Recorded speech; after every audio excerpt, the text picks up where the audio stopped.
Vážený pán premiér, pán Fico, idem práve z Kieva, dneska som v Lvove a po ceste som si pustil to vaše video a popravde vy nemáte Boha pri sebe. Čím všetkým vy ste ešte schopní žonglovať, aby ste si zachránili svoju vlastnú prdel a vytvorili aspoň teoretickú možnosť, že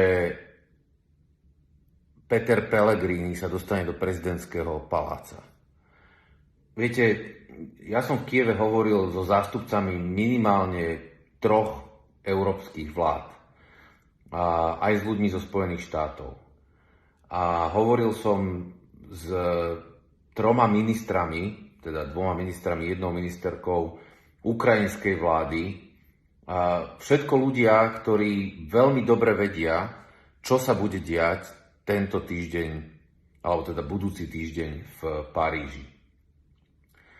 O tom, že by ktokoľvek išiel žiadať nasadenie vojakov nejakej európskej krajiny alebo krajiny NATO, nepadlo u nikoho ani slovo. Nič, nula, zero, nada.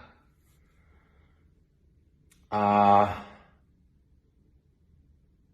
je pravda, že je potrebné mať plán, pretože zatiaľ to vyzerá, že ruská strana je na rok 2024 pripravená lepšie ako tá ukrajinská a na to, aby sa príprava ukrajinskej strany zlepšila, tak je potrebné, aby sa zvýšil objem a koordinácia pomoci, ktorá tam prúdi zo strany slobodného sveta. Zo strany slobodného sveta, kam sme sa ešte my, Slováci, nedávno hrdo radili a sme sa k nemu hlásili.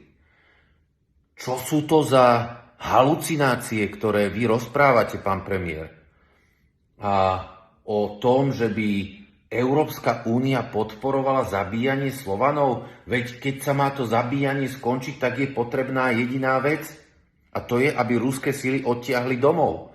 A to je tiež predmetom 10-bodového plánu mierového prezidenta Zelenského, ktorý vy ste podpísali, že s ním súhlasíte na poslednom stretnutí v Užhorode s ukrajinským premiérom. Tak o čom vy sakra rozprávate? Neexistuje žiadna bojová porada, neexistuje žiadne spiknutie a rýchle hľadanie nejakého riešenia. Existuje normálna koordinácia slobodných a demokratických krajín, ktoré ešte s vami nestratili nervy, takže vás tam zavolali.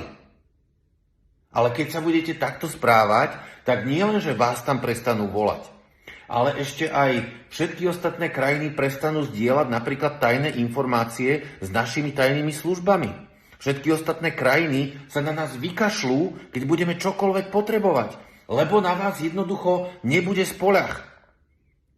Tak už prosím, majte Boha pri sebe, aspoň v zahraničnej politike a pri téme, kde naozaj ide o 100 000 ľudských životov, si z toho prestaňte robiť agendu pre domácu politiku a svoje vlastné prežitie.